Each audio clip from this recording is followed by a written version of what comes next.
बच्चों, आज हम अपनी पाठ्य पुस्तक पल्लव के अंतर्गत एक कहानी का अध्ययन करेंगे। कहानी का शीर्षक है स्कूल की छुट्टियां और इस कहानी के लेखक हैं R.K. नारायण। बच्चों, ये कहानी मूल रूप से अंग्रेजी भाषा में लिखी गई है। यहाँ पर इसका हिंदी अनुवाद दिया गया है, इसीलिए इसको अनुदित कहानी कहा गया है। यहाँ पर बच्चों, ये कहानी उन बच्चों के ऊपर ही आधारित है कि स्कूल में परीक्षा हो रही है और परीक्षा का आखिरी दिन है। उस दिन की घटना को आधार बना करके ये कहानी लिखी गई है।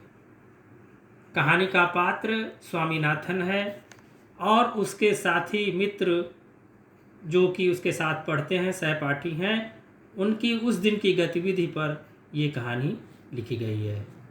आइए हम इस पाठ का इस कहानी का यहाँ पर पाठ करते हैं। एक तरफ सूखे होंठ, सूखा गला, स्याही से रंगी उंगलियां व थकान, और दूसरी तरफ परीक्षाएं खत्म होने की खुशी के साथ स्वामीनाथन परीक्षा भवन से बाहर निकला। देखिए बच्चों, परीक्षा का समय था। आज आखिरी पेपर था, एग्ज़ाम समाप्त हो चुके हैं। स्वामीनाथन अपना पेपर समाप्त करके परीक्षा कक्ष से बाहर निकल रहा है, एग्जामिनेशन रूम से। तो उसका जो है, उसकी भाव भंगिमा, उसके मतलब क्या, उसके जो समय के रूप का वर्णन किया है यहाँ लेखक ने कि सूखे होठ, सूखा गला, स्याही से रंगी उंगलियां व थकान, और दूसरी तरफ परीक्षाएं खत्म होने की खुशी के साथ। एक तरफ तो क्योंकि वो तनाव में था परीक्षा के, उसके सूखे होठ थे, गला भी सूख गया था, और लिखने की वजह से उसकी उंगलियां जो है स्याही से रंग गई थी। लेकिन दूसरी तरफ उसके अंदर एक खुशी भी थी क्योंकि आज उसकी परीक्षा समाप्त हो रही थी। बरामदे में खड़े होकर उसने पीछे हाल पर नज़र डाली और थोड़ी बेचैनी महसूस की। अगर सभी लड़कों ने उसकी तरह 20 मिनट पहले अपनी उत्तर पुस्तिकाएं दे दी होती तो उसे अधिक राहत महसूस होती। राजम दूसरे रोशनदान के नीचे तीसरे फार्म के 2 लड़कों के बीच बैठा था और मशीन की तरह कलम चलाए जा रहा था। मटर सीट से पीठ टिकाए अपने उत्तर दोहरा रहा था। एक अध्यापक कुर्सी पर ऊँघ रहे थे और दूसरे अबूझ दृष्टि लिए एक सिरे से दूसरे सिरे तक टहल रहे थे। लिखने की रगड़, कागजों की खड़खड़ाहट और गला साफ करने की आवाज़ें चुप्पी भरे हाल से आ रही थी। देखिए, स्वामीनाथन जो था वो भी एक स्टूडेंट था, छात्र था। वो उसने क्या किया कि अपना पेपर, अपनी कॉपी जमा करके वो बाहर आ गया, लेकिन उसको बेचैनी महसूस हुई। उसने सोचा कि मैंने तो 20 मिनट पहले अपनी कॉपी जमा कर दी है, काश ये जो बच्चे बैठे अभी पेपर दे रहे हैं ये भी जो है 20 मिनट पहले अगर दे देते तो बड़ा अच्छा रहता, क्योंकि यहाँ पर वो अकेला हो रहा था, बाकी बच्चे अभी अंदर ही थे, लिख रहे थे, अभी पेपर चल रहा था। उसने देखा कि उसका एक मित्र, अब उसकी निगाह कहाँ पर जाती है, जो कमरे में उसके और दूसरे मित्र थे, जो उसके क्लासमेट थे, अभी वो एग्ज़ाम दे रहे थे, उनकी तरफ गई। उसने देखा कि उसका एक जो है मित्र राजम जो है अभी बैठा हुआ जो है मशीन की तरह कलम चलाए जा रहा था। कहने का मतलब वो लगातार अभी लिख रहा था। स्वामीनाथन ने तो लिख लिया और बाहर आ गया, लेकिन अभी उसका मित्र वहाँ पे लिख रहा था। और दूसरा दोस्त उसका मटर सीट से पीठ टिकाए अपने उत्तर दोहरा रहा था। मटर जो था वो पेपर दे चुका था, लेकिन अभी वो अपनी कॉपी को दोबारा रिवाइज कर रहा था। एक अध्यापक कुर्सी पर ऊँघ रहे थे और जो एग्जामिनर्स थे, जो वहाँ के टीचर्स थे जिनकी ड्यूटी थी रूम में, तो उनमें से एक अध्यापक जो है ऊँघ रहे थे और दूसरे क्या, अबूझ दृष्टि लिए एक सिरे से दूसरे सिरे तक टहल रहे थे। वो बिल्कुल इधर से उधर उसी रूम में टहल रहे थे। लिखने की रगड़, कागजों की खड़खड़ाहट और गला साफ करने की आवाज़ें चुप्पी भरे हाल से आ रही थी। भाई परीक्षा चल रही थी तो रूम में आवाज़ किस चीज़ की होगी? कागज़, कोई पन्ना पलट रहा है, कोई रगड़ रहा है, कोई लिख रहा है और कोई गला साफ कर रहा है। इसी की आवाज़ें पूरे कमरे से, हॉल से आ रही थी। आगे, स्वामीनाथन को अचानक लगा कि उसे इतनी जल्दी बाहर नहीं आना चाहिए था, लेकिन वह हाल में और कैसे रुक सकता था। तमिल का पेपर 5 बजे तक चलने वाला था। उसने आखिरी सवाल की आखिरी पंक्ति 4:30 बजे तक लिख ली थी। 6 प्रश्नों में से पहला प्रश्न उसने संतोषजनक रूप से किया था, दूसरे के बारे में उसे संदेह था, तीसरा ठीक था और चौथे के बारे में उसे साफ पता था कि वो गलत है, लेकिन उसे सही उत्तर का भी पता न था। छठा उत्तर सबसे अच्छा था।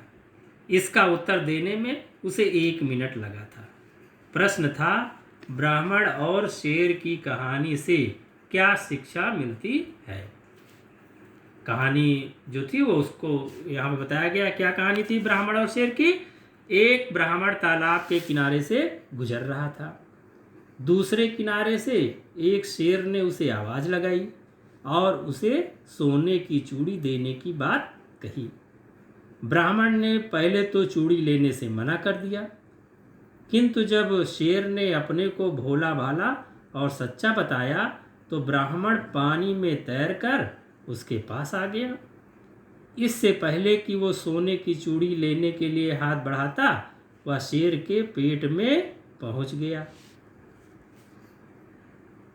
अब देखिए बच्चों, यहाँ पे बताया गया है इस कहानी में कि स्वामीनाथन को अब लगा, जब पहले तो आ गया वो 20 मिनट पहले ही पेपर और कॉपी जमा करके जो है वो बाहर आ गया।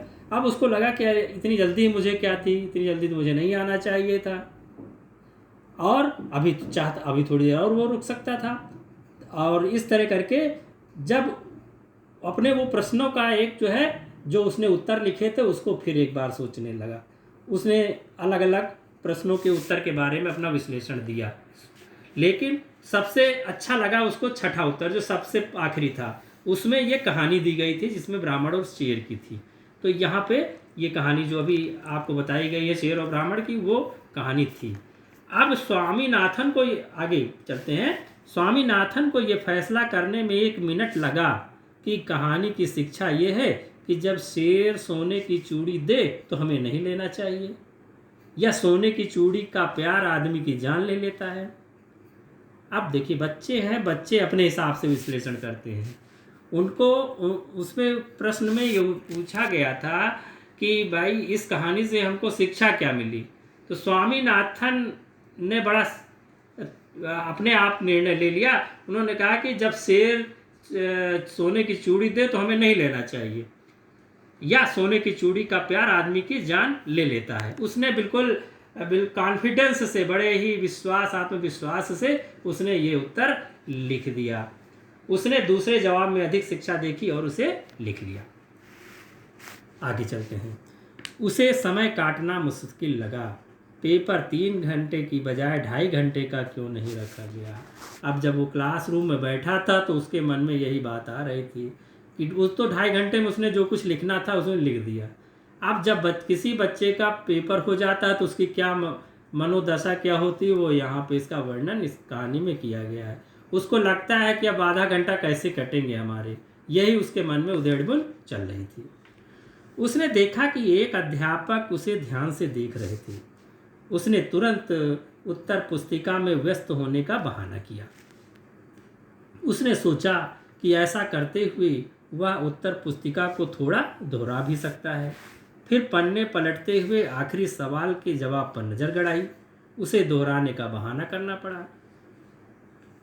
अब क्योंकि समय तो कट नहीं रहा था, वो काटे तो कैसे काटे।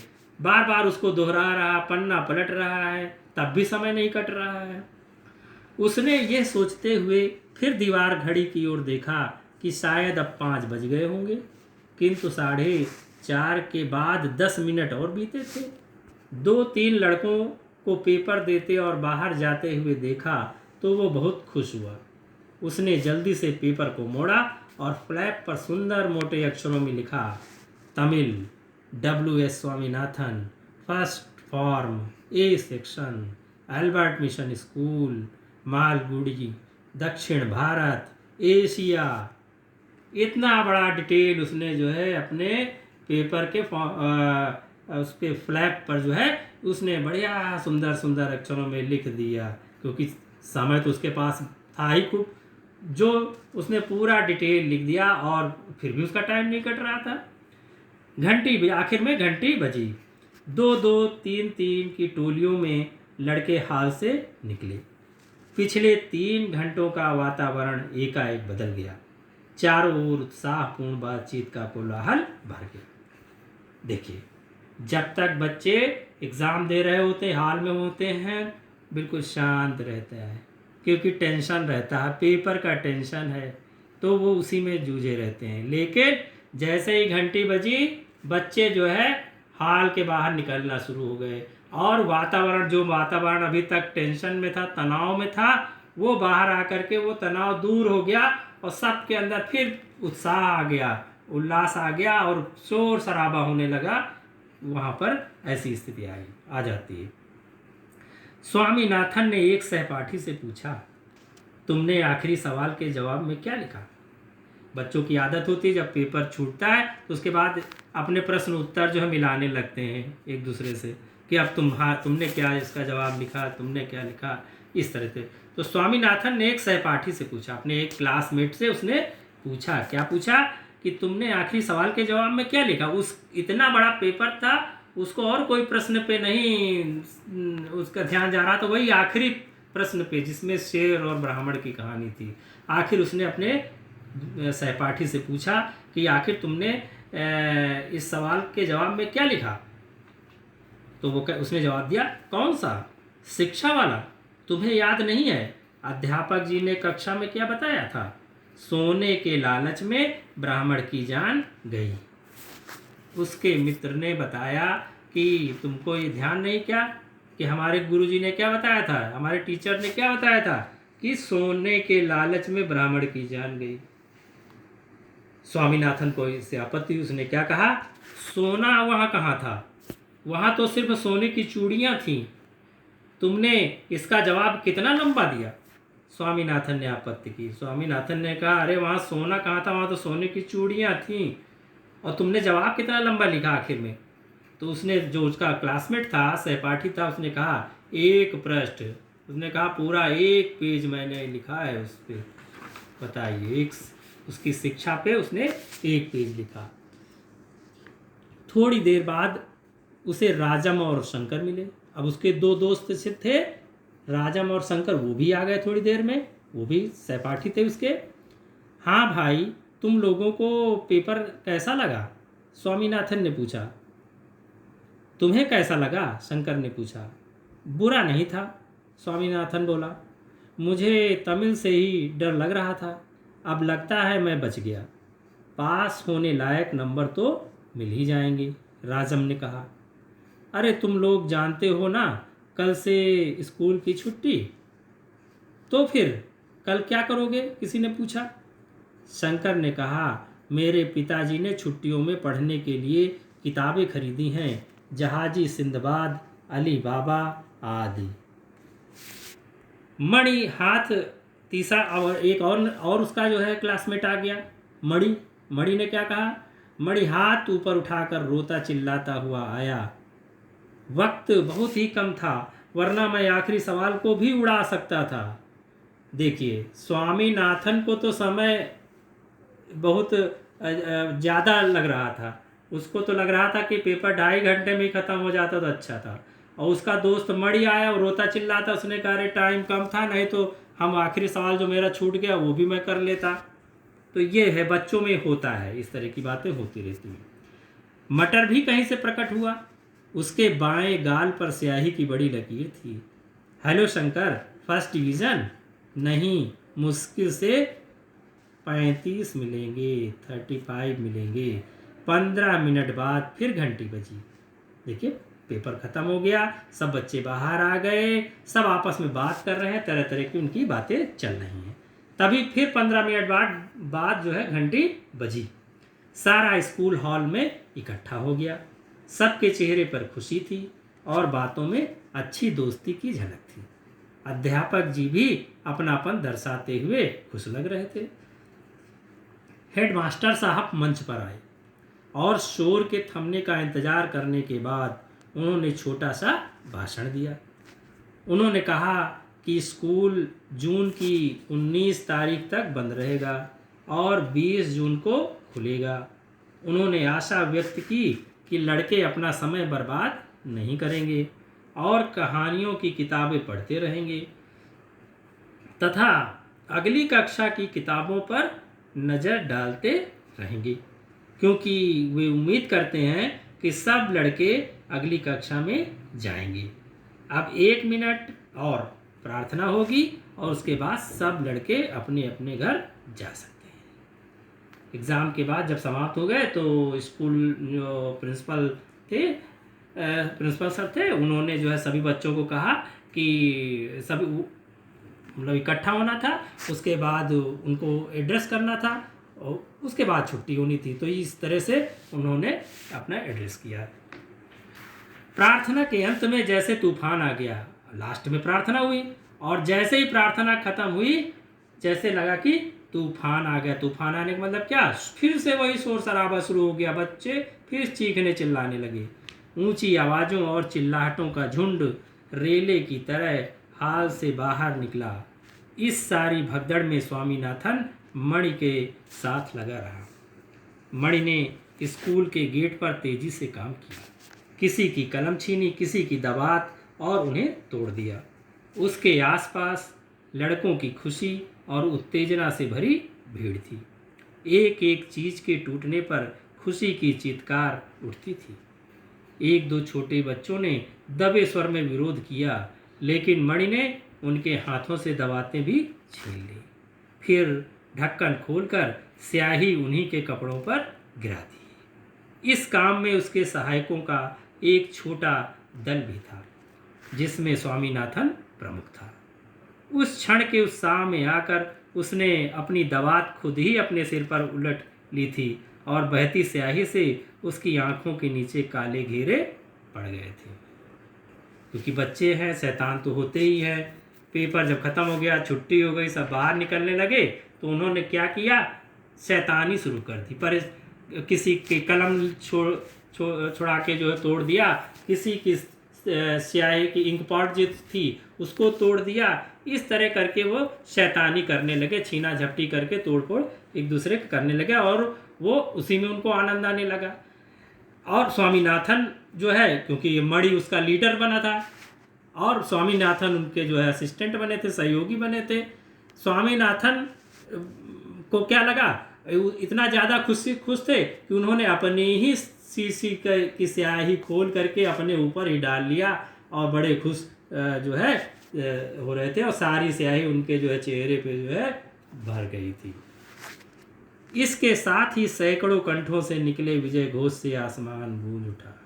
फिर कुछ और दवातें फोड़ी गईं तथा कुछ और कलमें तोड़ी गईं। इस सारे तमाशे के बीच मणि जोर से बोला, कोई सिंगाराम की पगड़ी ले आए, मैं उसे रंग दूंगा। देखो, आपस में तो शैतानी कर लिए, शरारतें कर ली, तोड़ फोड़ कर लिया, एक दूसरे के पेन और इंक पॉट को तोड़ दिया। अब मणि जो इन शरारती बच्चों का लीडर था, उसने कहा कि कोई जाए, जो वहाँ के जो चपरासी थे, सिंगाराम जी थे, उन्होंने कहा कोई जाए सिंगाराम की पगड़ी ले आए तो मैं उसको भी रंग दूंगा। ये बात जो है सिंगाराम के कान में पहुँच गई। सिंगाराम आगे चलते हैं। स्कूल का चपरासी सिंगाराम एकमात्र व्यक्ति था जो आज़ादी के इस उत्साह से प्रभावित नहीं था। जैसे ही उसके कानों में भनक पड़ी कि उसकी पगड़ी को रंगने की योजना बन रही है, वह डंडा लेकर भीड़ की तरफ दौड़ा और ऊधम मचाने वालों को तितर बितर कर दिया। भाई छुट्टी तो जो है बच्चों की हुई थी ना, सिंगाराम की तो छुट्टी हुई नहीं थी, तो वो उत्साह जो बच्चों में था वो सिंगाराम में नहीं था। जब सिंगाराम को सुनाई पड़ा कि बच्चे कहीं हमसे ना शरारत कर बैठे, हमारी पगड़ी ना कहीं उसमें ना स्याही डाल दें, तो वो डंडा लेकर के उन बच्चों की तरफ दौड़े और बच्चे जो है भाग खड़े हुए। तो बच्चों ये कहानी आपने सुनी, जो कि एक स्कूल में कैसे जो है बच्चे एग्ज़ाम देने के बाद कैसे निकलते हैं, क्या क्या शरारतें करते हैं, इस पे आधारित है। इस कहानी का अगर मूल संदेश हम देखें तो ठीक है, बच्चे शैतान होते ही हैं, बच्चे थोड़ा चंचल होते ही हैं, लेकिन हमारी बच्चों की चंचलता ऐसी नहीं होनी चाहिए, ये ऐसी नहीं होनी चाहिए कि उससे दूसरों को कोई कष्ट पहुँचे। इस कहानी का यही संदेश है कि हमें ऐसी शरारत नहीं करनी चाहिए जिससे किसी को कष्ट हो।